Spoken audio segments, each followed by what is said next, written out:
ठीक है बेटा।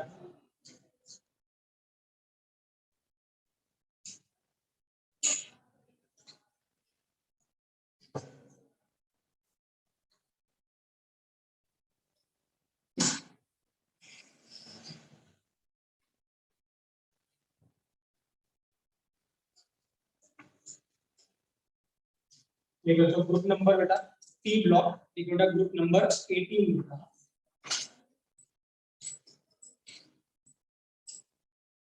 हम स्टार्ट कर रहे हैं बेटा पी ब्लॉक, ग्रुप नंबर क्या 18। बहुत ज्यादा वेटेड बेटा इस चैप्टर की यहाँ, ठीक है, और बड़ा भी ये है क्योंकि इसमें बहुत सारी फैमिलीज हैं। तो हम पीछे से स्टार्ट कर रहे हैं, पीछे वाली फैमिली क्या बेटा थोड़ी छोटी है, तो सो दैट कि हमें अगर पहले स्टार्ट करेंगे तो वो चलती जाएगी तो खत्म नहीं होगी जल्दी, तो ऐसे लगेगा हम पता नहीं कहाँ पहुंच रहे हैं। तो हम क्या करेंगे, पहले वो छोटी छोटी फैमिलीज कंप्लीट करेंगे, पीछे चलेंगे, ठीक है राइट। तो मैंने कल ही बताया था, अभी बता रहा हूँ, क्योंकि सबसे पहली छोटी फैमिली का ग्रुप नंबर 18, उसके बाद ग्रुप नंबर 17, फिर 16, फिर 15, ठीक है राइट। क्वेश्चंस बहुत आते हैं बेटा बोर्ड में, अगर बात करें या नीट में बात करें या जेई में बात करें तो वेटेज बहुत ज्यादा है इसका, ठीक है ना। तो हम स्टार्ट करें बेटा ग्रुप नंबर 18, क्या करेगा ग्रुप नंबर 18 बेटा। तो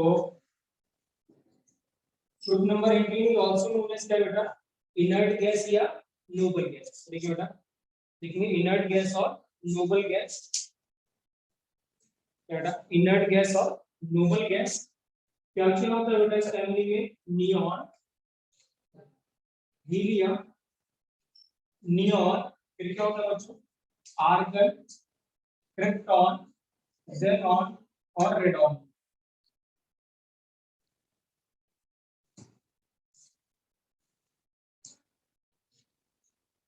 ठीक है। अब इसका एटॉमिक नंबर क्या है बेटा, इसका एटॉमिक नंबर कितना होता है बेटा 2, क्या होता है 2, ठीक है राइट। इसका कितना होता है 10, इसका 18, इसका बेटा 36, इसका 54 और इसका 86। कैसे करना है आपको बेटा, इसका मैजिक नंबर है 2, 8, 18, 18 और क्या 30। तो मैजिक नंबर क्या है इसका, मतलब अगर एक का एटॉमिक नंबर पता हो तो बाकी भी निकाल सकते हैं। 8, 2, 8, 8, 18, 8, 8, 18, 18 क्या बेटा 32 क्या है मैजिक नंबर है इसका एटॉमिक। क्लियर है बेटा, ठीक है। अब बात करते हैं बेटा इलेक्ट्रॉनिक कॉन्फ़िगरेशन की। तो इलेक्ट्रॉनिक कॉन्फ़िगरेशन होता है बेटा इसका NH2 Np कितना है बेटा 6, क्या होता है NH2 Np क्या 6। सो जनरल इलेक्ट्रॉनिक कॉन्फ़िगरेशन कितना NH2 Np 6। तो अगर हम इसकी बात करते हैं बेटा हीलियम को छोड़ दें तो हीलियम का ही सिर्फ कितना होता है 1s2। बाकी अगर हम क्या करेंगे नियॉन की बात करेंगे तो ये आएगा 2s2 2p क्या आएगा 6। फिर नियॉन के बाद बेटा आर्गन आएगा तो ये आएगा 3s2 3p क्या आएगा 6। फिर क्रिप्टॉन आएगा 4s2 4p6 और फिर ज़ेनॉन आएगा बेटा क्या 5s2 5p6 और रेडॉन जो आएगा वो क्या आएगा बेटा 6s2 और 6p क्या बेटा 6। क्लियर है बेटा राइट।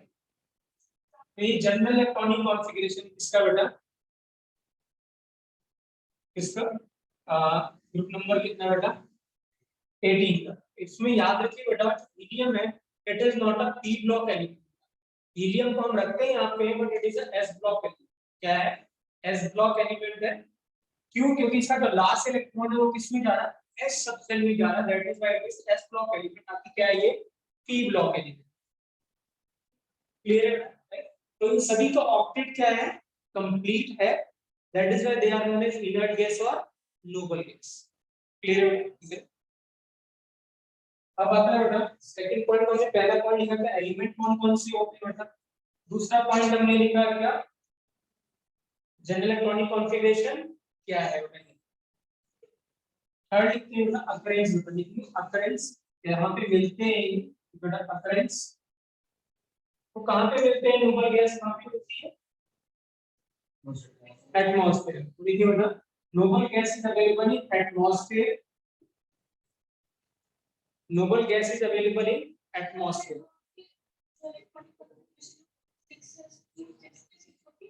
हाँ जी बेटा 60 होगा, ठीक है। कहाँ पे मिलेगा बेटा? एटमॉस्फेयर में। बट इनका जो परसेंटेज है बेटा वो लेस देन कितना है बेटा? 1%। कितना है? लेस देन 1% है। तो सारी नोबल गैसेस का बेटा एटमॉस्फेयर में मिलती है एक्सेप्ट वन, वो आपको याद रखना है, वो रेड। तो लिख लेंगे radon is not available in atmosphere. आगे जो एटमॉस्फेयर में अवेलेबल नहीं होती। क्लियर बेटा?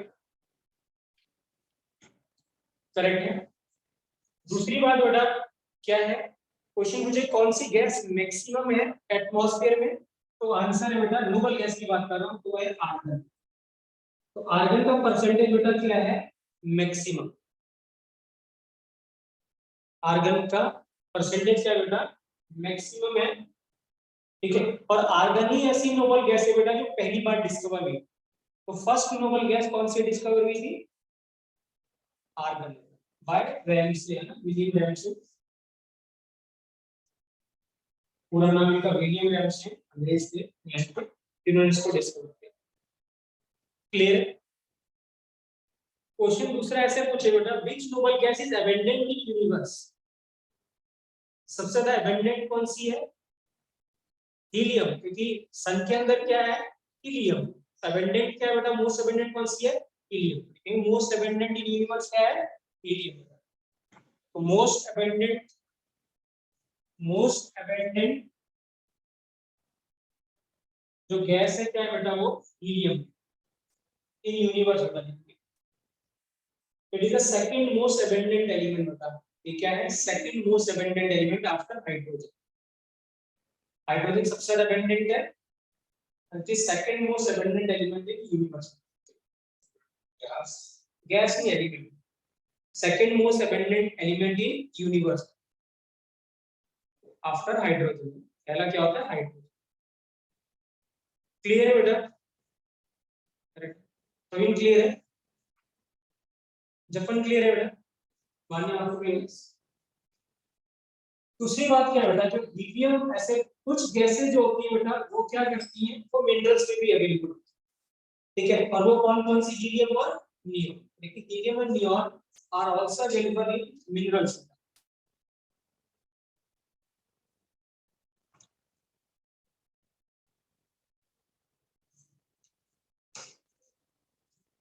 like pitch blende,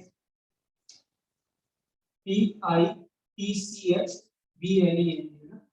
pitch blende एक ऐसा मिनरल है बेटा जिससे यूरेनियम यूरेनियम की डिस्कवरी हुई थी। किससे हुई थी? यूरेनियम। तो मैडम क्यूरी ने यूरेनियम की डिस्कवरी करी थी, किसने करी थी? Pitch blend. Basically pitch blend is a mineral of uranium, क्या है? यूरेनियम। इसमें क्या क्या होता है बेटा? हाइड्रोजन भी होता है और नियॉन भी। एक और लिखेंगे, मोनोजाइट, मोनोजाइट,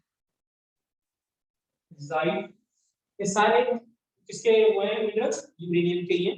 मतलब सारे के सारे रेडियो एक्टिव एलिमेंट है। क्या है? Radio active element. क्लियर बेटा? एक और है पी वाई, इस फॉर्म में मतलब ट्रैप्ड रहेगी। ये गैसेस क्या रहेंगी इसके अंदर? क्या रहेंगी? ट्रैप्ड रहेगी, ठीक है। इसलिए बेटा एक पी वाई, यानी V I D, they all are minerals of क्या बेटा? यूरेनियम। किसके मिनरल्स हैं ये? यूरेनियम।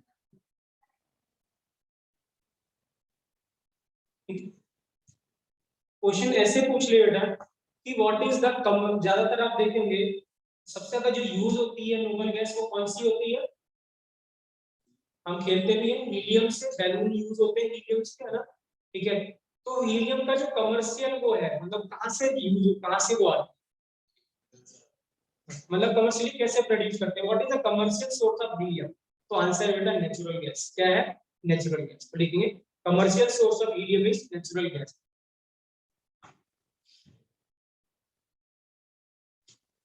कमर्शियल सोर्स क्या है बेटा? Natural gas.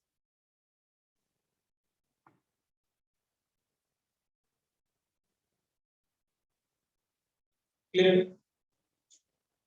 और दो गैसेस बेटा रेयर है, एक है जेनॉन और रेडॉन बेटा आर रेयर। ये क्या है, बहुत ही कम क्वांटिटी में लिखेंगे, दे आर रेयर बेटा, जेनॉन और रेडॉन। ठीक है,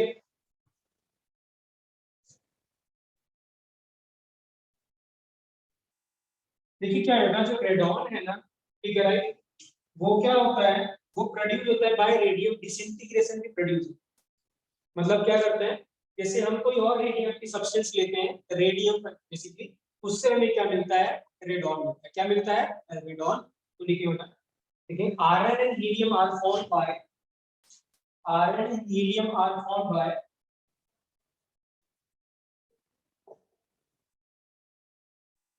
bye decaying of, by decaying of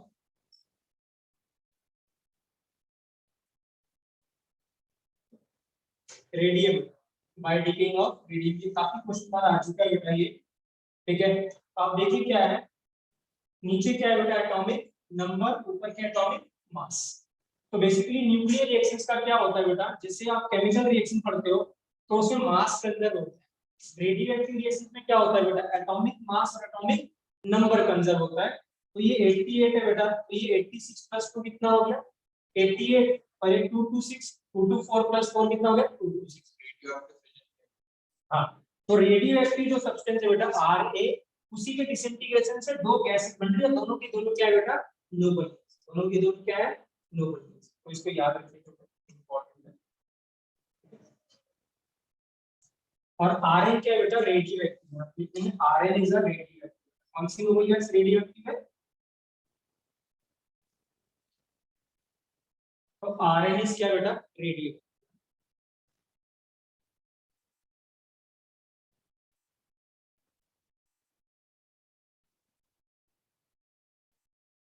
clear है बेटा। अब बात ये आती है बेटा, जैसे एटमॉस्फेयर के हम कह रहे हैं कि वहां पे आर्गन भी है, नियॉन भी है। Let's suppose we want to separate from argon from neon, तो कैसे करें। तो दिस मींस अब हम क्या डिस्कस कर रहे हैं, आइसोलेशन। क्या डिस्कस करें, आइसोलेशन। देखो ना, isolation of noble gas, isolation of noble gas,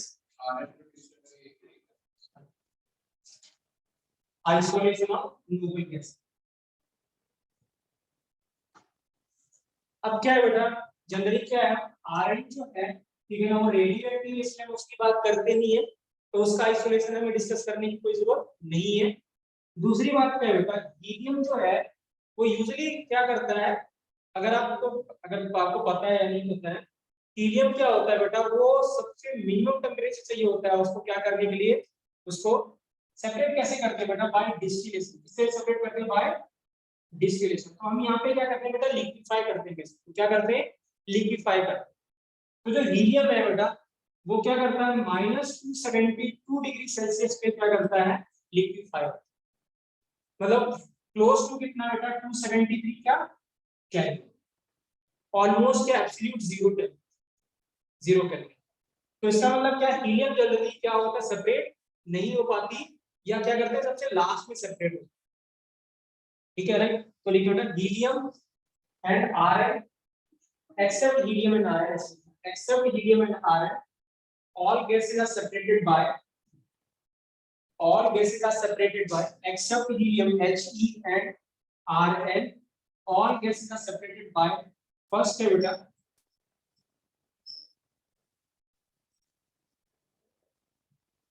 by fractional distillation, by fractional distillation। ठीक है भाई, देखिए क्या है बेटा, पहले कोई चीज गैस रही होगी, गैस को जब आप कंडेंस करोगे, लिक्विफाई करोगे, तो किसमें कन्वर्ट होगा बेटा, लिक्विड में। लेट्स सपोज जिस टेम्परेचर पे लिक्विफाई हो रहा है, लेट्स सपोज हमने बोला वो कितना है, लेट्स सपोज -100। तो इस -100 को मैं क्या कह सकता हूँ, कौन सा टेम्परेचर कहूंगा, boiling point, freezing point, condensing point.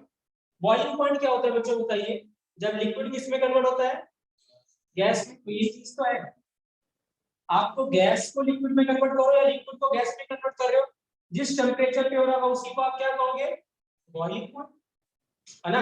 अगर पानी होगा और उसको आप गैस में कन्वर्ट कर रहे थे तो आप क्या लिखते हैं यहाँ पे 100 डिग्री सेल्सियस। तो इसी को आप क्या कह रहे हैं बॉइलिंग पॉइंट। इधर से भी चलते तो भी आप क्या बोलते हैं बॉइलिंग। तो क्या होगा बेटा जैसे आप कंडेंस करेंगे तो कोई गैस कितनी -100 डिग्री पे कंडेंस हो रही, कोई दूसरी गैस माइनस कितनी हो रही 150 डिग्री पे कंडेंस हो रही। तो जब आप टेम्परेचर धीरे धीरे कम करते जाओगे तो सबसे पहले लिक्विफाई कौन सी गैस बनेगी जिसमें माइनस, तो उसको हमने सेपरेट कर लिया।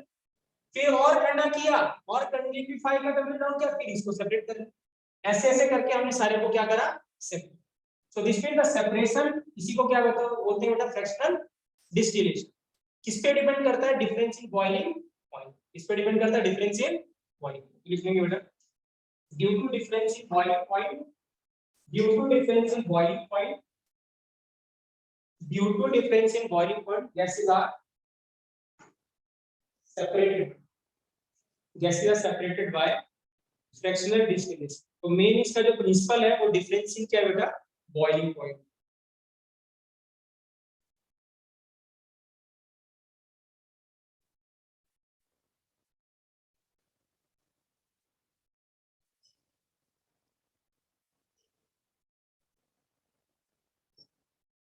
सेकंड है बेटा डीवार कोकोनट एब्जॉर्प्शन मेथड। क्या है नाम है आपका डीवार कोकोनट एब्जॉर्प्शन मेथड। ये सेकंड मेथड है जिससे कि आप क्या कर सकते हैं आइसोलेट कर सकते हैं। ठीक है इसमें क्या करते हैं हम क्या करते हैं तो आपने सुना होगा ऐसे ना आजकल ऐड भी आता है बहुत सारे कि जैसे कोई जेल वेल होता है या फेस वॉश होता है ना कि इसमें तो कार्बन ब्लैक है तो आपकी ऑयली स्किन को भी क्या करेगा रिमूव कर देगा, डर्ट रिमूव कर देगा। आजकल ऐसे ऐड। तो बेसिकली क्या है बेटा कोकोनट का चारकोल होता है। क्या होता है कोकोनट का चारकोल होता है। तो चारकोल क्या होता है बेसिकली आप मान लो कार्बन और हम गैस को इससे पास कराते हैं तो कुछ गैस इसके ऊपर क्या करती जल्दी एब्जॉर्ब हो जाएगी, कुछ गैसेस एब्जॉर्ब नहीं। तो लेट्स सपोज आपने गैस ए और बी का मिक्सचर भेजा, अब गैस ए तो क्या भी इसके ऊपर क्या होगी एब्जॉर्ब होगी, गैस बी एब्जॉर्ब नहीं भी वैसे निकल गई। तो बी आपने यहां से कलेक्ट कर लिया, ए इस पे टैप। तो इसका मतलब क्या होगा ये डिपेंड करेगा कि कौन सी गैस एब्जॉर्ब हो रही है कौन सी गैस एब्जॉर्ब नहीं हो रही, किसके ऊपर कोकोनट चारकोल के ऊपर। क्लियर है इसे लिख लेंगे principle is based on, principle is based on, ठीक है बेटा principle is based on adsorption capacity, principle is based on adsorption capacity, adsorption अलग चीज है adsorption हम बाद में डिस्कस करेंगे। एक चैप्टर है सरफेस केमिस्ट्री जिसमें adsorption दोनों डिस्कस करेंगे। adsorption जैसे ऐसा होता है जैसे आपने छोटी क्लास में पढ़ा होगा, अगर आपकी जैसे आपने क्या करा जैसे अगर यहाँ पे हम आप जब सुबह कभी आए तो धूल रहती है टेबल पे, अब धूल के अंदर ट्रैप चली जाती है इसके अंदर नहीं, आप कपड़ा मारते गाड़ी के ऊपर गैस के ऊपर क्या होता है साफ होता है। तो दिस मींस गैस सारी में धूल कहां पे है सरफेस पे। तो धूल की कंसंट्रेशन कहां पे ज्यादा है सरफेस पे ज्यादा है, बल्क भी क्या है कम है। इस प्रोसेस को क्या कहते हैं एडसॉर्प्शन। क्या कहते हैं एडसॉर्प्शन। जैसे आपने छोटी क्लास में बचपन में देखा होगा जैसे आप इंक पेन से लिखते तो इंक ब्लॉट हो गई, इंक गिर गई आपके पास तो आप चॉक से क्या करते हो उसको सुखा देते। तो जब चॉक को रोल करेंगे तो चॉक सारा का सारा वो क्या करेंगे जो ब्लू इंक है वो क्या करेगी सोख लेगा। लेकिन जब हम चॉक को तोड़ेंगे ना तो अंदर से देखेंगे चॉक अभी भी व्हाइट निकल रही है, सारी की सारी वो जो ब्लू है वो किधर है उसकी सिर्फ सरफेस। तो इस प्रोसेस को क्या बोलते हैं हम एडसॉर्प्शन। क्या बोलते हैं एडसॉर्प्शन। जब चीजें बल्क में हो मतलब बल्क में कम हो सरफेस पे ज्यादा हो उसको क्या बोलेंगे एडसॉर्प्शन, और जब बल्क में ज्यादा हो सरफेस पे कम हो तो बोलेंगे एब्जॉर्प्शन। क्या बोलेंगे एब्जॉर्प्शन। तो यहाँ पे हम क्या कर रहे हैं बेटा एडसॉर्प्शन। क्या बोल रहे हैं एडसॉर्प्शन। देखिए बेटा based on adsorption capacity of gases on coconut charcoal, on coconut charcoal, on coconut charcoal. अब हमारे पास गैसेस है बेटा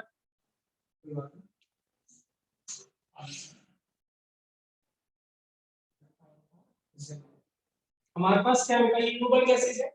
अब याद रखेंगे बेटा ये चीज कि जिसका मॉलिक्यूलर मास जितना ज्यादा होता है वो गैस ज्यादा क्या होती है इजीली क्या होती है एब्जॉर्ब होती है। तो सबसे जल्दी एडसॉर्ब कौन सी होगी? जिसका मास सबसे ज्यादा है xenon पर, सबसे कम किसका है? तो ये मैक्सिमम एडसॉर्ब होगी और ये क्या होगी बेटा? मिनिमम एडसॉर्ब। तो दिस इज एडसॉर्प्शन कैपेसिटी। क्या है? Adsorption capacity.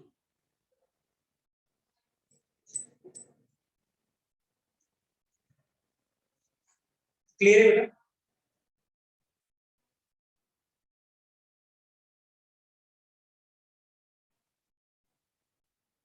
करेक्ट, क्लियर है।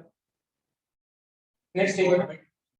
हां, एडसॉर्बेंट वेट, एडसॉर्बेंट लिखिए बेटा। नेक्स्ट देखिए बेटा, फिजिकल प्रॉपर्टी बेटा, फिजिकल प्रॉपर्टीज, फिजिकल प्रॉपर्टीज बेटा।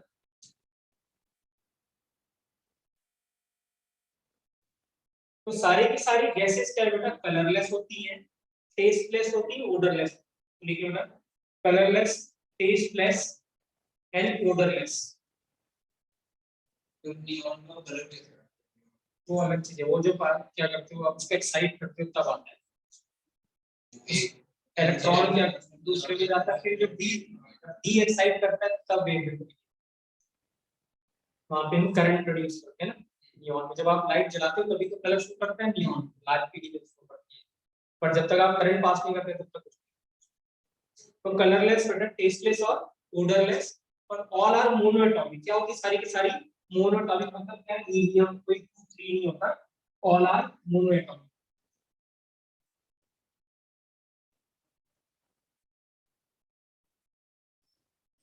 दूसरा बेटा, साइज क्या करता है बेटा? इंक्रीज करता है टॉप टू बॉटम। साइज क्या करता है? इंक्रीज करता है टॉप टू बॉटम।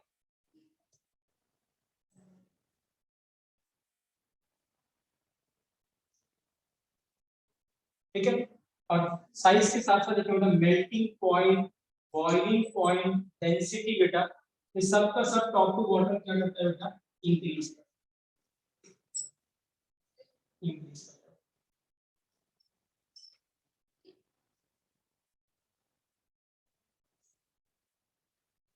ठीक है। अभी जेई एडवांस का क्वेश्चन है, ठीक है, राइट, ऐसा पूछ सकता है। हीलियम एक ऐसी गैस है बेटा जिसके दो बॉइलिंग, ठीक है ना, helium has two boiling points. Helium is the only element. Helium is the only element which has two boiling points. Helium एक ऐसा एलिमेंट है जिसके क्या है? दो बॉइलिंग पॉइंट। एक होता है 4.2 केल्विन, एक 2.5 केल्विन। एक 4.2 केल्विन, एक 2.5 केल्विन। ठीक है, ऐसा क्यों होता है वो बाद में मैं बता दूंगा आपको। बेसिकली क्या होता है बेटा, दो बॉइलिंग पॉइंट इसलिए होता है क्योंकि ये जब लिक्विफाई होता है इसमें तो उसकी प्रॉपर्टी कुछ और होती है, जब यहाँ पे रहता है तो प्रॉपर्टी कुछ और होती है। इसका मतलब उसकी प्रॉपर्टी क्या हो रही है? जैसे हम टेम्परेचर चेंज कर रहे हैं तो प्रॉपर्टी क्या हो रही है? चेंज हो रही है। ठीक है राइट, जैसे वाटर है, अब वाटर की प्रॉपर्टी क्या होगी? जो आप टेम्परेचर पहले रखेंगे या बाद में रखेंगे तो इजीली चेंज नहीं होगा लिक्विफाई करना, लेकिन क्या होगा? इसकी प्रॉपर्टी चेंज हो जाती है जब ये और ये डिफरेंट टेम्परेचर रहेगा तो ये प्रॉपर्टी का चेंज करता है, इसलिए इसकी बॉइलिंग पॉइंट कितने होते हैं? दो। या हम ऐसे बोलते हैं कि दो लिक्विड स्टेट में एग्जिस्ट करते हैं। Correct correct. नेक्स्ट देखेंगे बेटा, नेक्स्ट थर्ड पॉइंट बेटा, इनमें सभी में जो फोर्स होता है बेटा, दो तरीके के फोर्स होते हैं, एक इंटर मॉलिक्यूलर और एक क्या बेटा? Intra molecular. क्या होता है? इंटर और इंट्रा। इंट्रा जो होता है बेटा, इंटर जो होता है, ठीक है राइट, वो क्या होता है? एक मॉलिक्यूल और क्या करने के लिए दूसरे मॉलिक्यूल के बीच में, ठीक है राइट। जो इंटर होता है, सपोज अगर आपने कैसे लिखा है HCl, तो एक HCl और दूसरे HCl के बीच में क्या फोर्स ऑफ अट्रैक्शन, इसको क्या बोलेंगे बेटा? इंटर। क्या बोलेंगे? Inter molecule. और क्या होगा? जो मॉलिक्यूल के अंदर होगा, जैसे HCl के बीच में बॉन्ड है तो इसको क्या बोलेंगे हम? इंटर। तो जितनी भी नोबल गैसेस होती है बेटा, इंटरमॉलिक्यूलर फोर्स तीन चार तरीके के होते हैं। एक लंडन फोर्स होता है, एक डिस्पर्जन फोर्स बोलते हैं, एक डाइपोल डाइपोल फोर्स बोलते हैं, इंड्यूस डाइपोल फोर्स बोलते हैं। तो यहाँ पे क्या होता है? हीलियम और हीलियम, हीलियम में कोई चार्ज नहीं, मतलब क्या है?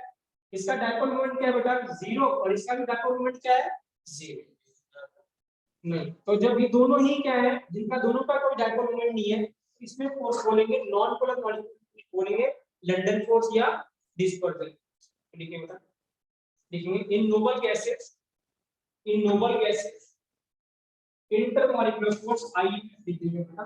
आईएमएफ इज लंडन फोर्स और डिस्पर्जन फोर्स। लंडन फोर्स और डिस्पर्जन फोर्स या दोनों क्लब करके बोल देते हैं बेटा लंडन डिस्पर्जन फोर्स। ये किसके बीच में होता है बेटा लंडन डिस्पर्जन फोर्स किसके बीच में होता है बेटा नॉन पोलर और नॉन पोलर के बीच। किसके बीच में होता है नॉन पोलर और नॉन पोलर के बीच। ये इंटर का ही है। They all are example of inter क्योंकि हम एक मॉलिक्यूल से दूसरे मॉलिक्यूल के बीच में देखते हैं ना तो ये क्या हो जाएगा इंटर। ठीक है तो क्वेश्चन पूछेगा यहां से कि हीलियम या ज़ेनॉन किसके बीच में मैक्सिमम इंटरमॉलिक्यूलर फोर्स है या लंडन डिस्पर्जन फोर्स किसमें सबसे ज्यादा है तो ज़ेनॉन में। याद रखिए बेटा लंडन डिस्पर्जन फोर्स या मैं वैसे सबकी बात बता दूं ठीक है ना या इंटरमॉलिक्यूलर जो फोर्स होता है वो डायरेक्टली प्रोपोर्शनल टू क्या होता है बेटा मॉलिक्यूलर वेट। तो जिसका मॉलिक्यूलर वेट जितना ज्यादा होगा उसमें इंटरमॉलिक्यूलर फोर्स उतना क्या होगा ज्यादा होगा। तो राइट आंसर क्या है बेटा बी ज़ेनॉन पे सबसे ज्यादा फिर पेप्टॉन फिर आर्गन फिर नियॉन और फिर क्या बेटा हीलियम। ये ऑर्डर है इंटरमॉलिक्यूलर फोर्स में। ठीक है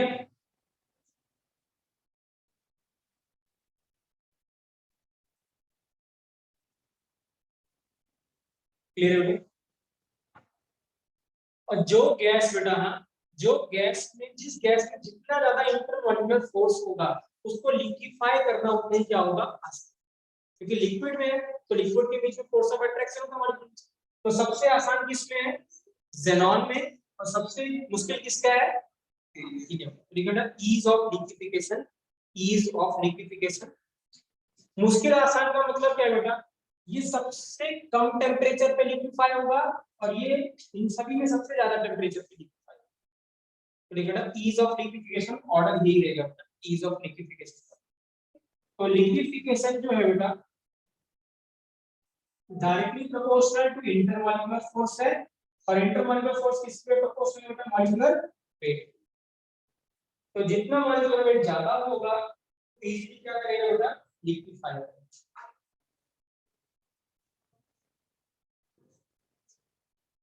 क्लियर है बेटा। नेक्स्ट प्रॉपर्टी आयनाइजेशन एनर्जी और इलेक्ट्रॉन गेन एंथैल्पी बेटा ये भी डाउन द ग्रुप क्या करती है बेटा डिक्रीज करती है डाउन द ग्रुप। तो आयनाइजेशन एनर्जी और electron gain enthalpy decreases down the group. इसमें कोई एक्शन जाता है बेटा ग्रुप नंबर 13 में। ठीक है अब यहाँ पे सबसे इंपॉर्टेंट बात बेटा ठीक है ऐसी एक गैस है नोबल गैस जिसको हम प्लास्टिक या रबर बॉटल में स्टोर नहीं कर सकते या ग्लास बॉटल में स्टोर कर सकते वो है हीलियम। लेकिन हीलियम ठीक है ना helium can not be stored in rubber. Helium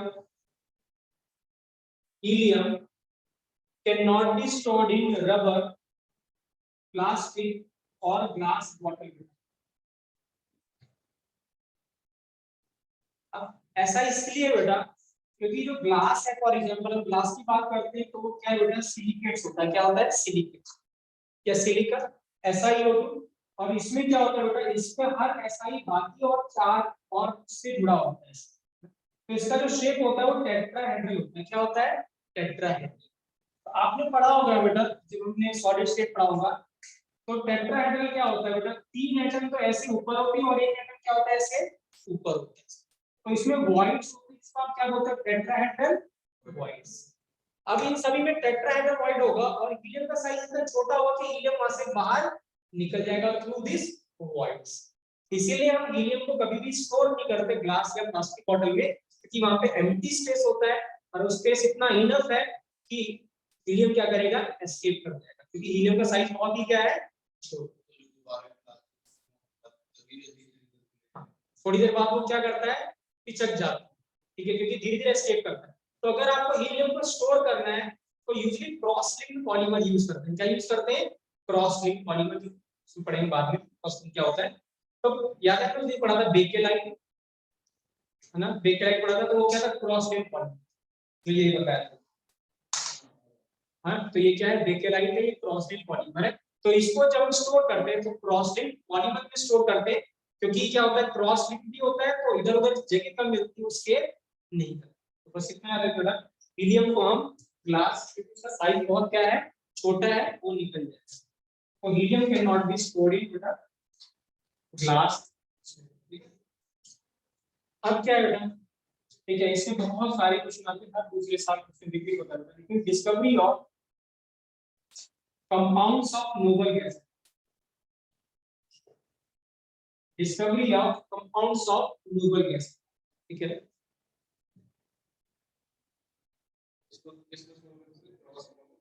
cross linked polymer,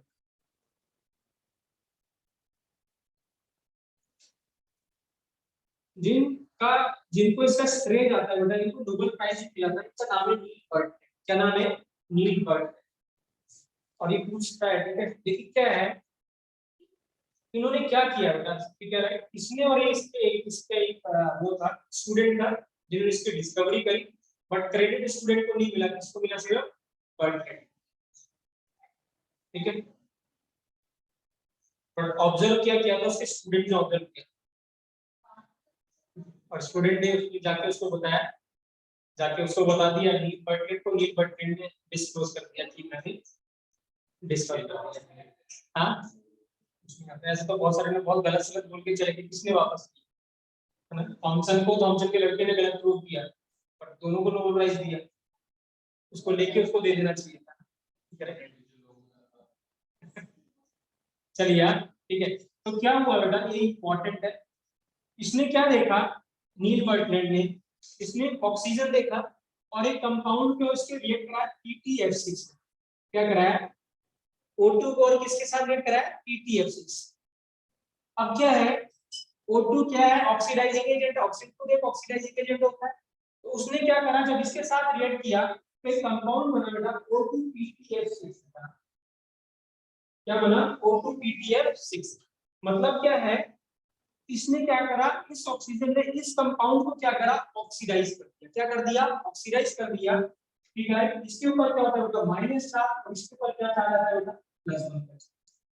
ठीक है, ये आइडिया क्वेश्चन है कि what is the oxidation number of this PT over here। अगर यहाँ -2 आप ले लोगे तो आंसर क्या आएगा, गलत है। ऑक्सीडेशन नंबर पूछा हुआ था उसने, क्लियर है। अब क्या है बेटा, जब उसने देखा कि ऑक्सीजन ने इस कंपाउंड को क्या करा, ऑक्सीडाइज कर दिया, तो उसने बोला कि क्यों ना मैं ज़ेनॉन के साथ इसकी रिएक्शन कराता। क्यों? क्योंकि जो ऑक्सीजन की जो इलेक्ट्रॉन वो है, क्या कहते हैं, आयनाइजेशन एनर्जी है, और ज़ेनॉन की जो आयनाइजेशन एनर्जी वो ऑलमोस्ट क्या करती है, मैच करती है। तो उसने बोला जब ये इसको कर सकता है तो ये भी कर सकता है, तो इसने क्या करा, इसके साथ रिएक्शन कराया PTF6, और यहाँ कंपाउंड बना मतलब FePTF6। This was the first compound xenon का या नोबल गैस का which was discovered by any person. तो लिख लेंगे बेटा दोनों रिएक्शन, फिर reason.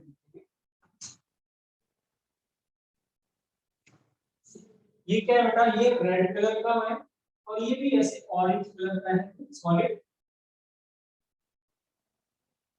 Yellow is orange colour, मतलब येलो क्या है, मस्टर्ड कलर होता है, उस कलर का होता है yellow orange.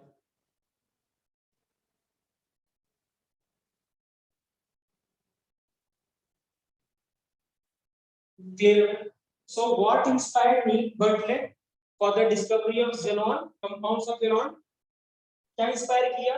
Since ionization energy of क्या बेटा, O2 is almost equal to 0. Answer is IE of O2, the oxygen, IE of oxygen is similar to energy of oxygen is similar to xenon। ये इसको inspire किया था क्या बताने के लिए, compound.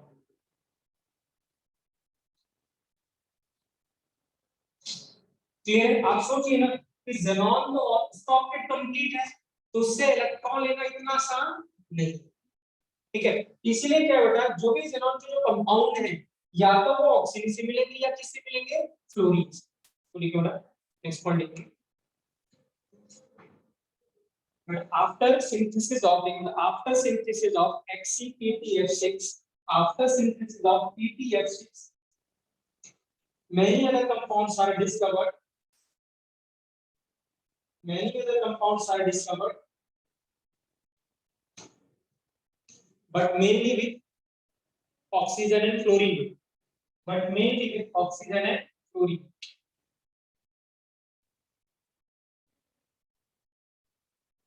Many other compounds are discovered, but mainly with इससे क्या लिखा था बेटा, ऑक्सीजन एंड फ्लोरीन। फिर बेटा Kr का एक कंपाउंड होता है बेटा KrF2, इसका एक ही कंपाउंड होता है। ज़ेनॉन के बहुत सारे होते हैं, बाद में डिस्कस करेंगे।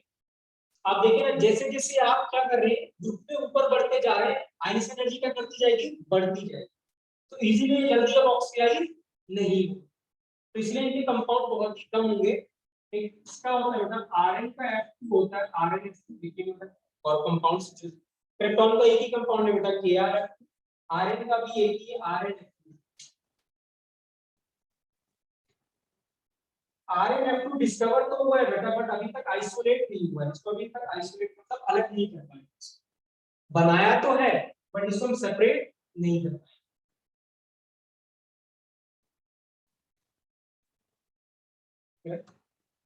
बट जो हीलियम है बेटा, आर्गन है, ठीक है राइट, और नियॉन है, इनके कोई ट्रू कंपाउंड नहीं होते बेटा, देखेंगे helium, neon and argon does not have any true compound, मतलब इनका कोई भी कंपाउंड एग्जिस्ट नहीं करता बेटा अभी तक।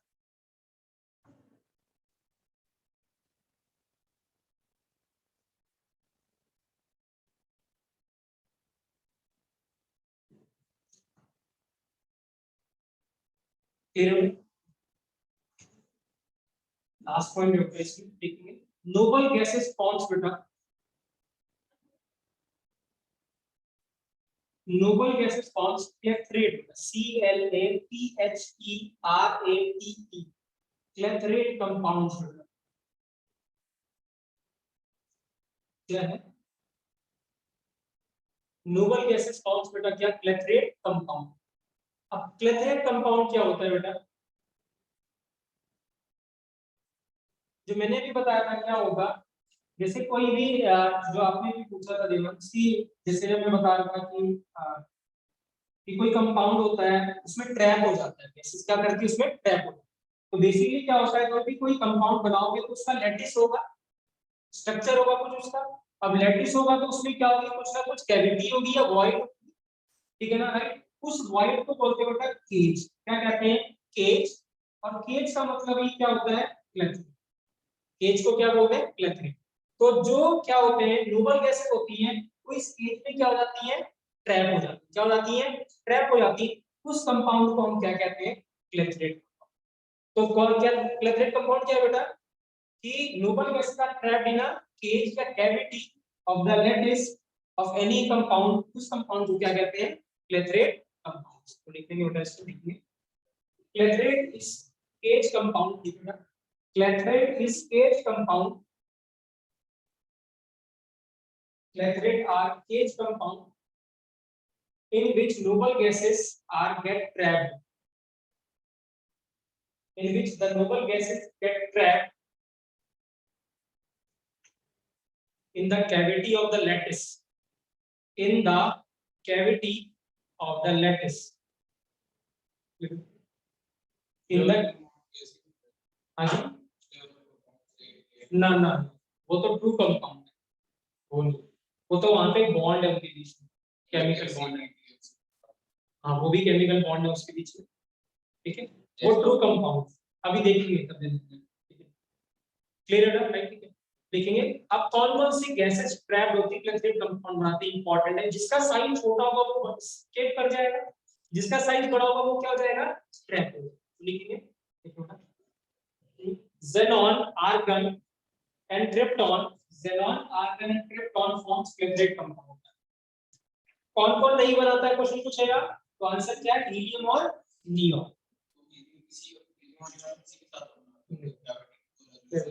हाँ नहीं होगा, मिला ही नहीं किसी में। रीजन लिखेंगे बेटा, सिंस इसका रीजन की क्यों नहीं होते उनके, since no helium and neon are very small in size, so they can not fit in the cavity. Possibility तो है ही, जब अगर लाखों कंपाउंड है तो मे भी किसी ने भी डिस्कवर, और ये तो डिस्कवरी बहुत पुरानी नहीं है, हार्डली 1958 की बात है ये एक्सीपीटीएच, बहुत ज्यादा पुरानी बात ठीक है, बट पुरानी केमिस्ट्री में ज्यादा पुराना नहीं माना जाता या साइंस में ज्यादा पुराना नहीं। क्लियर है बेटा। नेक्स्ट बेटा केमिकल प्रॉपर्टी, ठीक है, केमिकल प्रॉपर्टी। हाँ case xenon, argon and krypton only forms beta, they forms clebrate compound, ये बनाते हैं clebrate compound।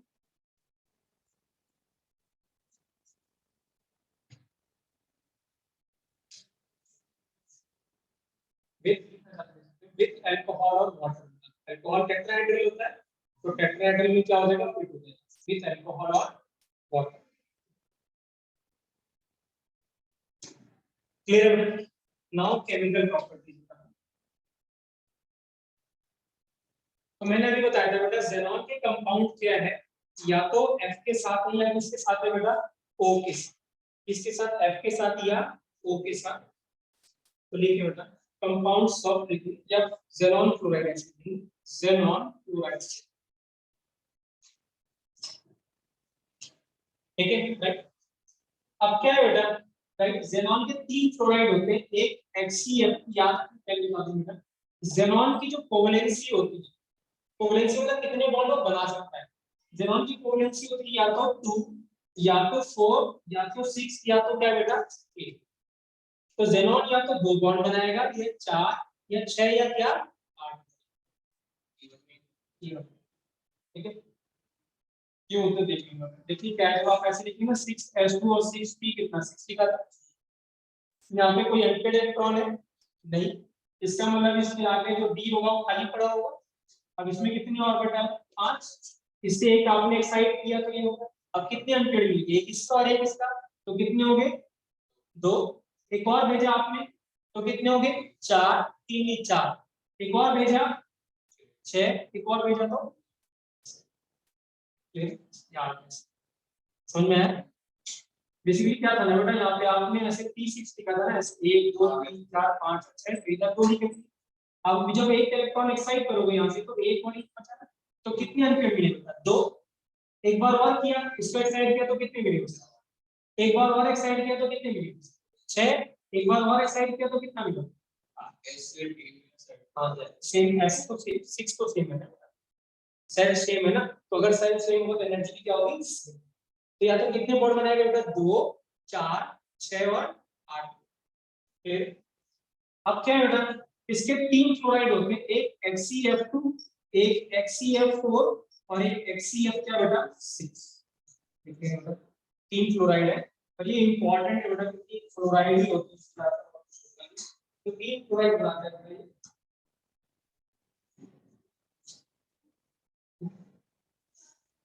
तो अगर मैं Hc और F2 लेता हूं बेटा, ठीक है राइट, और यहाँ पे टेम्परेचर 400 डिग्री सेल्सियस लेता हूं, केल्विन में कन्वर्ट कर लेंगे, 273 ऐड कर देंगे ना तो 673 हो जाएगा, हो जाएगा 6।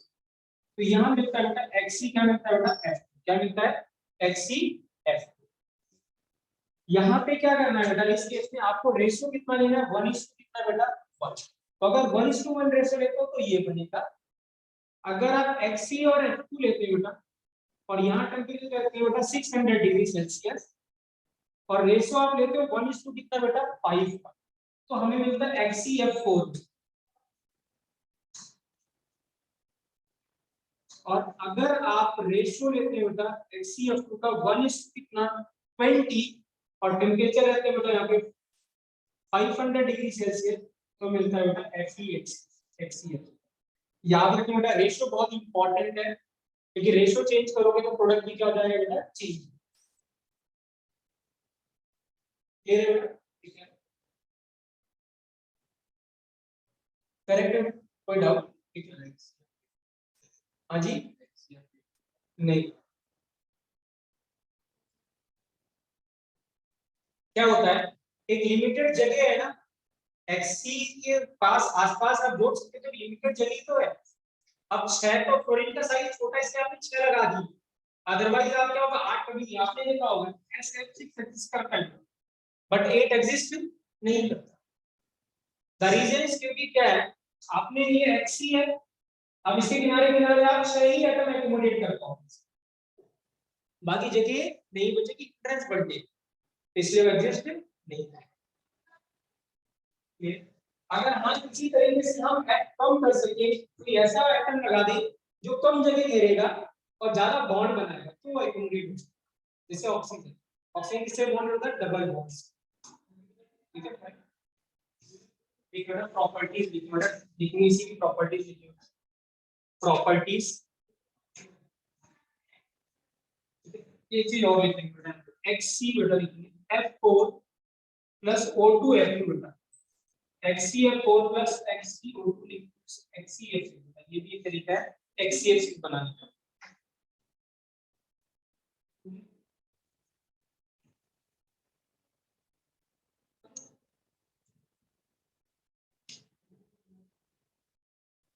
क्लियर है बेटा? अच्छा बेटा,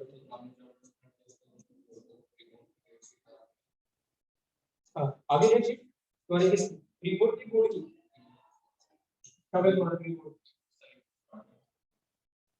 खत्म कर लेंगे पहले हम बोल वाला था ठीक है, बायोमोलिक्यूल थोड़ा बहुत कार्बोहाइड्रेट पढ़ा देंगे, बस उसके बाद कार्बोहाइड्रेट लिखेंगे बेटा। सेकंड लिखेंगे बेटा, लिखेंगे हाइड्रोलिसिस ऑफ xenon chloride, लिखिए हाइड्रोलिसिस ऑफ xenon chloride, ये इंपॉर्टेंट है बेटा बहुत। ठीक है, हाइड्रोलिसिस का मतलब क्या बेटा, वाटर के साथ रिएक्ट करना। तो यहाँ पे जो मिलता है बेटा Xe प्लस O2 हमेशा मिलेगा बेटा, याद रखिए। Xe जब हाइड्रोलिसिस होगा xenon chloride का, तो Xe और O2 जरूर मिलेगा, और साथ में कितना मिलेगा बेटा, HF बेटा।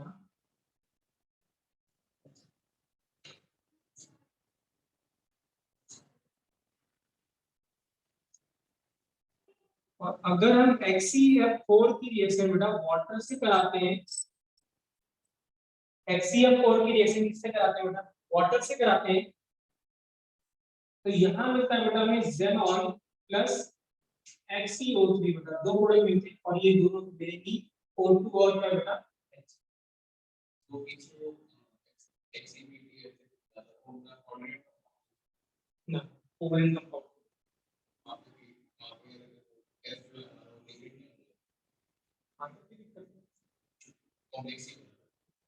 वो एक्सीपीटीओसिस वो कॉम्प्लेक्स, हां वो कॉम्प्लेक्स, हां वो कॉम्प्लेक्स।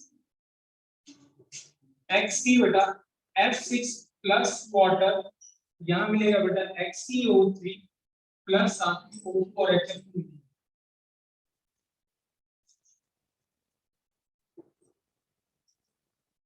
अब देखिए ध्यान से, क्वेश्चन इसमें बहुत सारे पूछता है बेटा, एक दो चीज बता देते हैं, देखिए ना क्या है बेटा, राइट,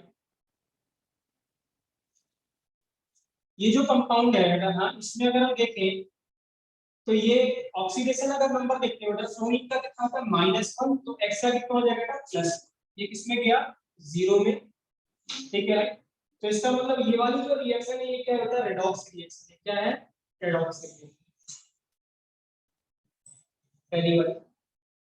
दूसरी अगर आप देखें बेटा, यहाँ पे किसमें है +4 में, और यहाँ पे तो क्या होगा बेटा 0, और इसमें कितना हो गया बेटा +6। अब ध्यान से देखिए, क्वेश्चन इंपॉर्टेंट है, इसका xenon का इंक्रीज भी कर रहा है, xenon का क्या कर रहा है बेटा, डिक्रीज भी कर रहा है। तो ऐसी रिएक्शन जिसमें एक एलिमेंट का क्या होता है, ऑक्सीडेशन इंक्रीज भी करता है डिक्रीज भी करता है तो ये रेडॉक्स। बट रेडॉक्स में बोलते हैं डिसप्रपोर्शनेट। क्या बोलते हैं? Proportionate. Very very important question पूछता है कि कौन सा xenon का कंपाउंड डिसप्रपोर्शनेट करता है। तो आंसर क्या है? HCl4। क्या है? HCl4। क्लियर?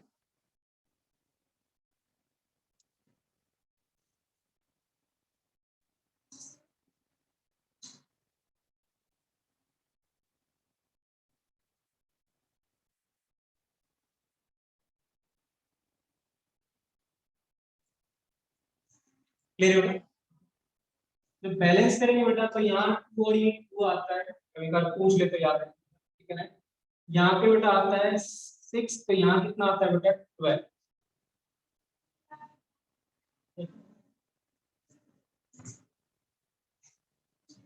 यहाँ 4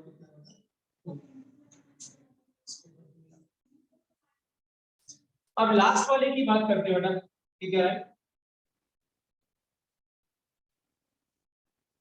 अगर आप xenon का देखें, यहाँ पे इसका ऑक्सीडेशन नंबर कितना है बेटा?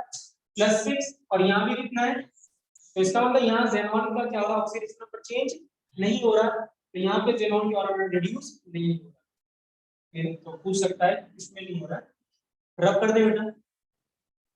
आरती का ऑफिस में बैठ जाओ बेटा, ठीक है।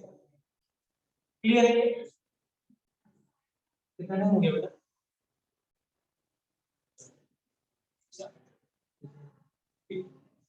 क्लियर है? चार। देखिए यहाँ xenon फ्लोराइड बेटा, ये इंपॉर्टेंट है बेटा, HCF6 है। तो HCF6 में क्या होता है बेटा? 3 मोल, जैसे अभी अपने रिएक्शन में कितनी मांगे? 3 मोल वाटर रख दीजिए बेटा, HCF6 में 3 वाटर लिख दीजिएगा वहां पे, ठीक है। अब ये क्या करता है बेटा? ये स्टेप वाइज रिएक्ट करता है। क्या करता है? Step wise. जब आपने 1 मोल लिया होगा ये, तो यहाँ पे मिलता है बेटा HCOF4 मिलता है। क्या मिलता है? HCOF4। वेरी वेरी इंपॉर्टेंट है, यही एक दो रिएक्शन है बस इसकी। और अगर हम HCF6 की बेटा 2 मोल वाटर से रिएक्ट करते हैं, किससे कराते हैं? 2 मोल से, या इससे आगे करते हैं, या इसी की HCOF4 प्लस वाटर लिख दूं, तो यहाँ मिलता है बेटा HCO2F2। क्या करना है आपको? 2F हटाने हैं बेटा और 1 को लगाते हैं। क्या करना है? याद करने का तरीका क्या है? 2F हटाना है और 1 वाटर, 1 ऑक्सीजन क्या करते हैं? ऐड करते चले। तो यहाँ पे हमने 2F हटाए और 1 को लगा दिया। अगले वाले में जब अपन फिर से क्या करेंगे? 2F हटा दिए, एक और लगा दिया। अगले वाले स्टेप में क्या करेंगे राघव? क्या करेंगे? 2F हटा देंगे, एक और लगा देंगे, तो क्या मिल गया? HCO3। ये बनाया था हमने, और देखो तीनों मोल कंज्यूम हो गए। तो इंपॉर्टेंट है बेटा, ये वो पूछेगा क्वेश्चन, कैसे पूछेगा मान्या, कि अगर 3 मोल कंज्यूम होगा वाटर तो क्या बनेगा? CO3। 2 मोल कंज्यूम होगा तो, 1 मोल कंज्यूम होगा तो HCO। क्लियर है? और अगर आप ध्यान से देखें बेटा एक बात और, यहाँ पे +6 है, यहाँ निकालेंगे ना तो भी +6 ही आएगा। O का -2 और F का कितना? -1। तो यहाँ पे कितना है बेटा? +6। इसमें भी कितना है? +6। यहाँ देखो आप, यहाँ भी कितना आएगा? +6। ऑक्सीजन का -2, तो -4 और -2 कितना होगा? -6, तो +6 हो गया। और यहाँ भी कितना बेटा? ये +6 है और ये भी कितना हो गया? एक में भी ऑक्सीडेशन नंबर चेंज नहीं हो, ये इंपॉर्टेंट है बेटा। तो हम ये जितने भी स्टेप में करें बेटा, एक में भी ऑक्सीडेशन नंबर चेंज नहीं हो, तो नॉन रिडॉक्स रिएक्शन चल जाएगी, नॉन रिडॉक्स। तो ईच स्टेप क्या है? Is a non redox reaction. कोई डाउट बेटा? क्लियर है? क्लियर है? तो किस xenon फ्लोराइड का रिडॉक्स रिएक्शन है? एक HCF2 और HCF4। HCF6 क्या है? Non redox. HCF2 and HCF4 a hydrolysis of HCF2 or HCF4 is a redox reaction, whereas HCF6 क्या है बेटा? Non redox. क्या हो जाएगा? Hydrolysis of HCF2 and HCF4 is redox, बाकी दोनों क्या है? Non redox. क्लियर? ऐसे क्वेश्चन पूछता है बेटा, which is the non fluoride, ठीक है, कुछ लिखना, ठीक है ना, which is the, अच्छा थोड़ी लिखी क्वेश्चन तीन जेनॉन फ्लोराइड क्या बेटा, XeF2, XeF6 और ये XeF4 और XeF क्या बेटा 6। इसमें से कौन सा जेनॉन फ्लोराइड है जो ग्लास में स्टोर नहीं कर सकता? तो आंसर है बेटा क्या, XeF6। तो लिखेंगे XeF6 can not be stored in a glass. XeF6 can not be stored in a glass.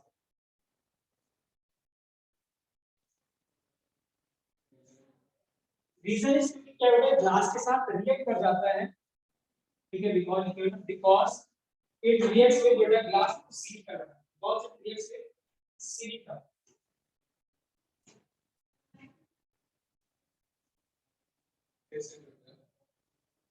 XeF6 है बेटा, तो अगर आप SiO2 के साथ रिएक्ट करते हो, आप ध्यान से देखिए क्या है बेटा, ये SiO2 को अगर हम याद करने का तरीका देखें तो इसको ऐसे लिख सकते हैं, क्या सिमिलर रिएक्शन विद वाटर होगा। तो वाटर में आपने क्या किया था, एक दो एफ हटाए थे और एक क्या लगाया था, सेम चीज कर रहा है XeO, और यहाँ पे क्या होगा बेटा F2।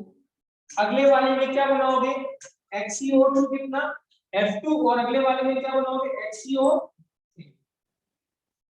क्लियर? तो जब लास्ट में XeO3 बनेगा तो SiF क्या बनता है, साथ में 4 बनता है, क्या बनता है XiF4। तो सेम रिएक्शन विद वाटर की तरह होता है, जो वाटर के साथ रिएक्शन होगी वही इसके साथ, ठीक है। तो लिखिएगा it gets react with SiO2 that is silica, और सेम रिएक्शन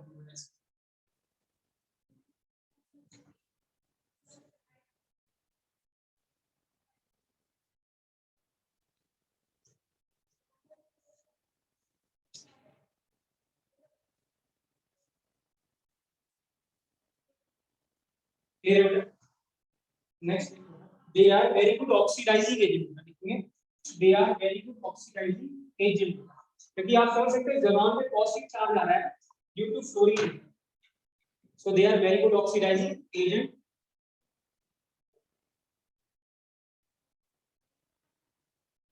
reduces बेटा हाइड्रोजन, क्या करते हैं हाइड्रोजन, सॉरी ऑक्सीडाइजेस हाइड्रोजन।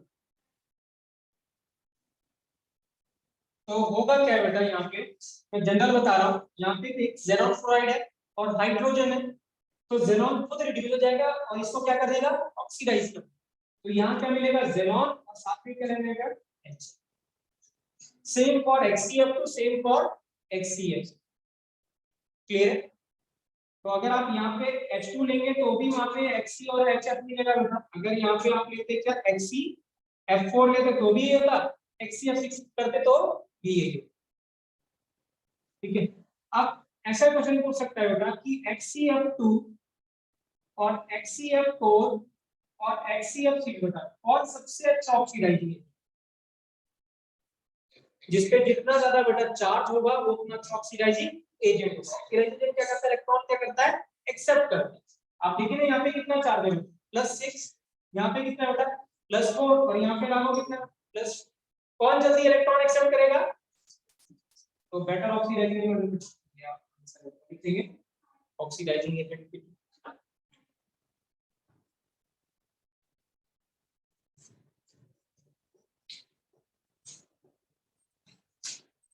आप गेस कर सकते हैं क्या बनेगा यहाँ पे, फर्स्ट एक गेस कर सकते हैं क्या बनेगा। पहली बात तो ये खुद तो रिड्यूस हो जाएगा, तो इसको तो रिड्यूस कर दे Hc। F को कोई भी ऑक्सीडाइज नहीं कर सकता बेटा, F से कोई भी इलेक्ट्रॉन, तो यहाँ भी F माइनस होगा, आगे भी जाएगा तो F माइनस बनेगा, यहाँ क्या बनेगा H। और क्लोरीन क्या करेगा, ऑक्सीडाइज हो जाएगा और क्या मिलेगा यहाँ पे C। क्लियर है? क्लियर है? जैसे ऐसे अगर अब आप बताइए, इस बार आप बताइएगा के आई, तो बताइए क्या प्रोडक्ट बनाए, XeF4 प्लस के आई, बताइए क्या लिखे बच्चों यहाँ पे, Xe, आई तो किसमें चला गया, I2 में, यहाँ तो क्या हो गया बेटा I2, और ये क्या लेंगे बेटा सॉरी के, क्या हो जाएगा, कोई डाउट, क्लियर है, फर्स्ट से क्लियर है।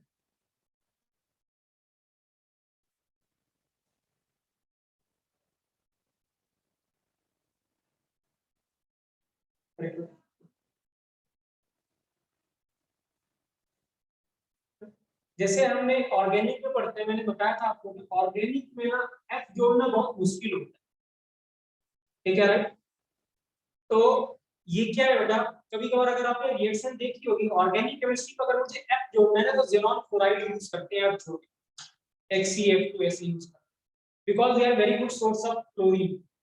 इन सब में क्या है बेटा, HCF2 का मतलब Xe तो +2 है और यहाँ पे क्या F2 दो F माइनस, तो they are very good source of chloride ion. तो लिख बेटा सेकंड नेक्स्ट डे बेटा, they are fluoride ion donor, they are fluoride ion donor, लिखेंगे they are fluoride ion donor।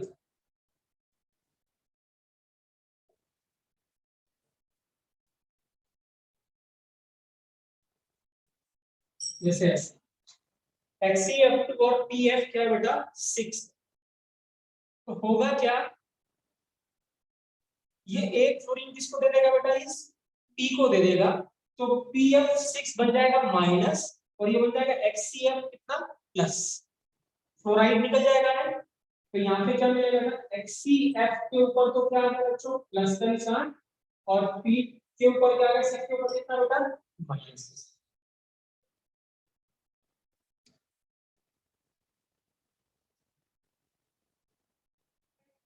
Clear है? Same you can write for HCF4 बेटा, और यहाँ लिखिए SbF5 SbF3 बेटा, तो क्या बनाएंगे यहाँ पे फिर से एक एफ निकाल के किसको दे देंगे हम, इसको दे देंगे, तो क्या बनेगा इस बार HCF3 और SbF4 माइनस, दोनों एनसीईआरटी में बेटा, एनसीईआरटी के नीचे इंपॉर्टेंट है।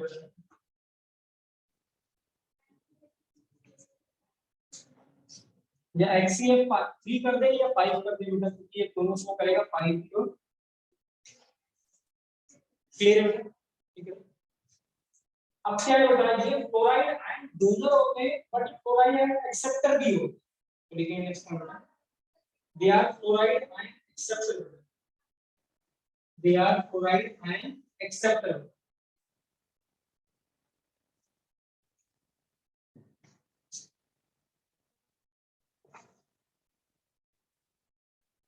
ऐसे लिखते देखिए बेटा HCF6 और MF बेटा, MF क्या है बेटा, ग्रुप नंबर 1, जैसे यहाँ पे रुबिडियम हो गया या सीजियम हो गया ऐसा, ठीक है। तो यहाँ पे क्या होगा बेटा, ये तो इलेक्ट्रॉन इस F को इसको दे देगा, तो अब ये क्या बन गया HCF7 माइनस, और इस पे क्या बचा बेटा प्लस का निशान, तो ये मिलेगा हमें क्या M प्लस, और क्या मिलेगा बेटा HCF7 का बेटा माइनस, ठीक है। तो फ्लोराइड आयन डोनर की और फ्लोराइड आयन क्या बेटा ये एक्सेप्टर की, क्यों एक्सेप्ट करेंगे, क्या रीजन देंगे, क्योंकि इनके पास एम्प्टी क्या है डी और, एम्प्टी क्या है डी और,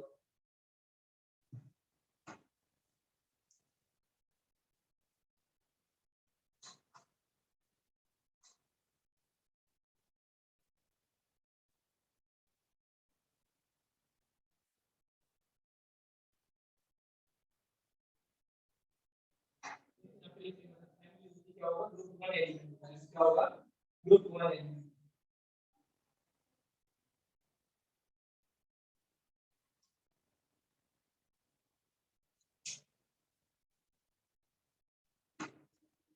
क्लियर है।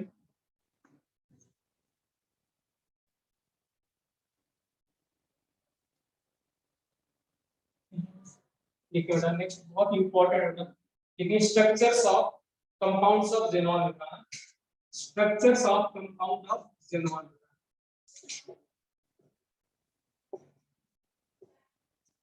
Structures of compound of xenon,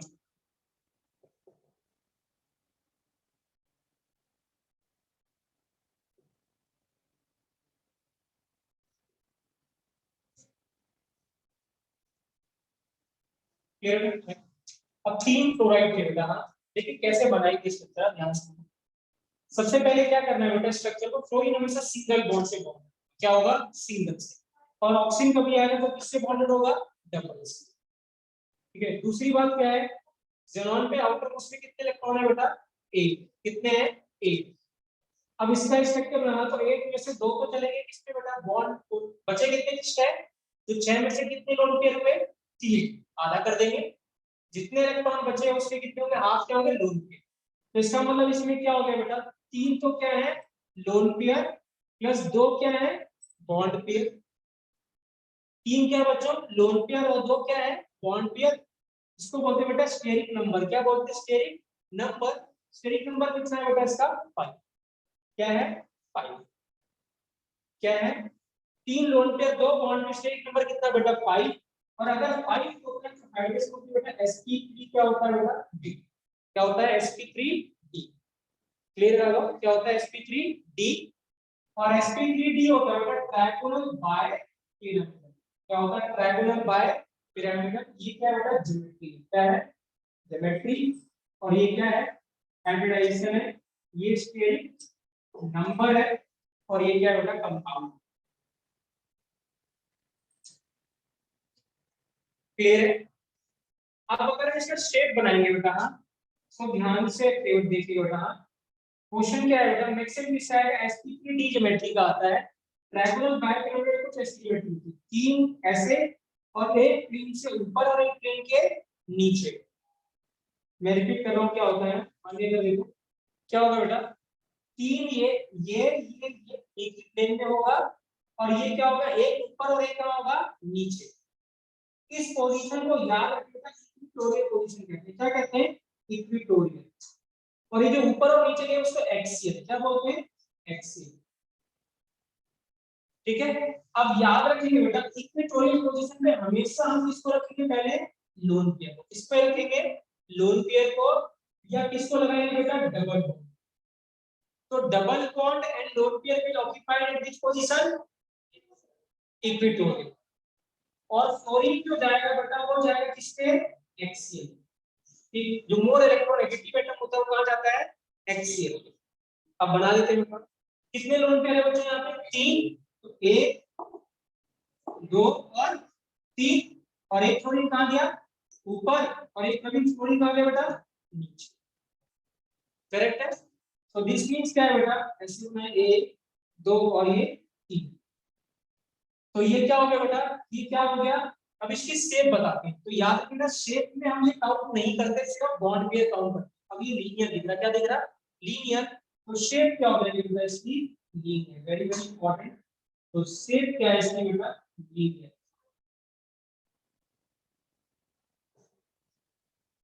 क्या है बेटा लीनियर। बहुत सारे क्वेश्चंस आते हैं आप अगर आप मैं कल भेजूंगा आपको आगे भेजूंगा इसके। आप देखो भरे पड़े इससे क्वेश्चन ज्योमेट्री शेप ठीक है राइट। इन सबसे क्वेश्चन बहुत सारे पूछे गए। ठीक है क्लियर है बेटा राइट।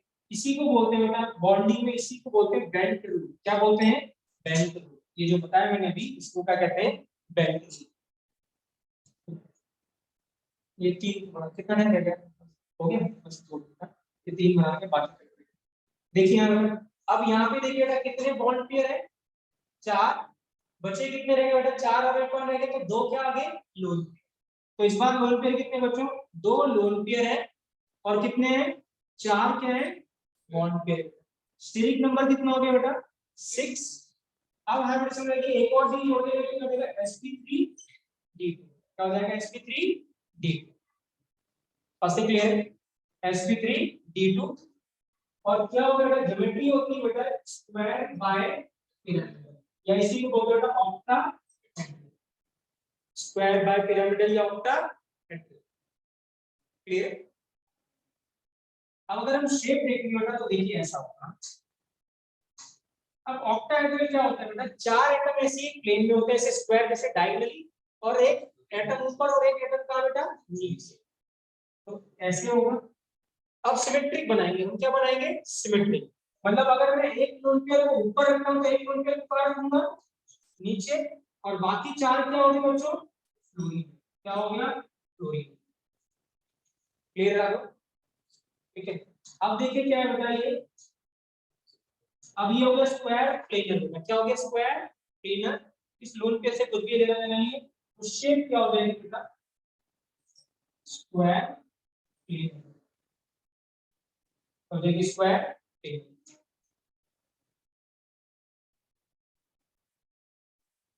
क्लियर है स्वस्थ मान लिया क्लियर है। क्लियर है लास्ट में देते हैं। अब इसमें एक लोन पेयर और 6 क्या बॉन्ड पेयर। तो एक तो लोन पेयर है बेटा और 6 क्या है बॉन्ड पेयर है बेटा। टोटल स्टेरिक नंबर कितना हो गया 7। कितना हो गया 7। अब 7 के लिए हाइब्रिडेशन हो जाएगी कितना है बेटा sp3d3 हो जाएगी sp3d3 एक और हो गया। और ये होता है बेटा पेंटागोनल बाइपिरामिड। क्या होता है पेंटागोनल बाइपिरामिड।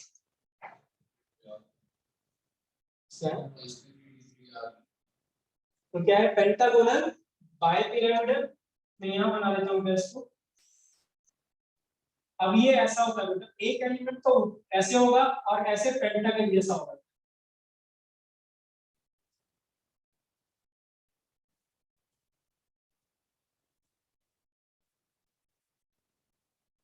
जैसे पेंटागन जैसा हो गया। और क्या होगा बेटा एक ऐसे ऊपर होगा और एक ऐसे कहां होगा नीचे होगा। तो अब कितने फ्लोर लिए बेटा 5। तो यहाँ लगा दिया 1 2 3 4 और यहाँ क्या लगा 5 और इसी के आगे बेटा 1 नीचे पे कहीं भी लगा सकते।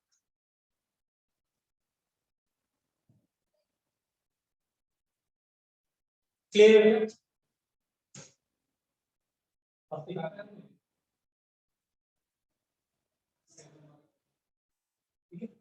अब क्या बेटा इसकी शेप अब बाई पिरामिडल नहीं रहा ना। पिरामिड सिर्फ अब कहां रहा ऊपर।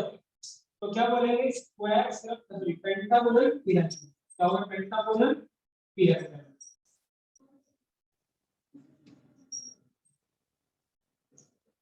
पेंटागोनल क्या है बेटा पिरामिडल शेप। या फिर इसको ऐसे ही बोलते हैं बेटा डिस्टॉर्टेड ज्यादा वर्ड है डिस्टॉर्टेड ऑक्टाहेड्रल। इसको क्या बोलते हैं डिस्टॉर्टेड ऑक्टाहेड्रल। क्लियर। तो ऑलमोस्ट हमने बेटा ग्रुप नंबर क्या खत्म कर दिया है 18। सिर्फ 2-4 और कंपाउंड के क्या स्ट्रक्चर कॉस्ट है कल हम देखेंगे बेटा उसको हम ये खत्म कर लेंगे। ग्रुप नंबर क्या 18। कोई डाउट बेटा बट कोशिश लगाने जरूरी आज सेट करूंगा इसके जवाब के क्वेश्चन के आप प्लीज सभी लोग करेंगे कल डिस्कस करेंगे। एक बार नोट्स रिवाइज करना सारे क्वेश्चन हो जाएंगे एक क्वेश्चन बचेगा ठीक है।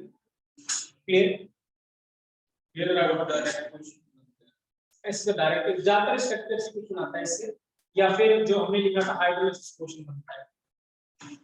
इन दो चीजें एडवांस के लिए मैं आपको बात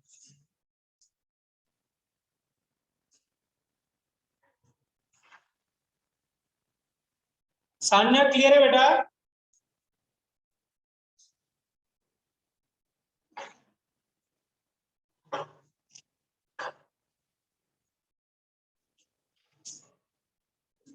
ठीक है बेटा हाँ सान्या बाय बेटा बाय।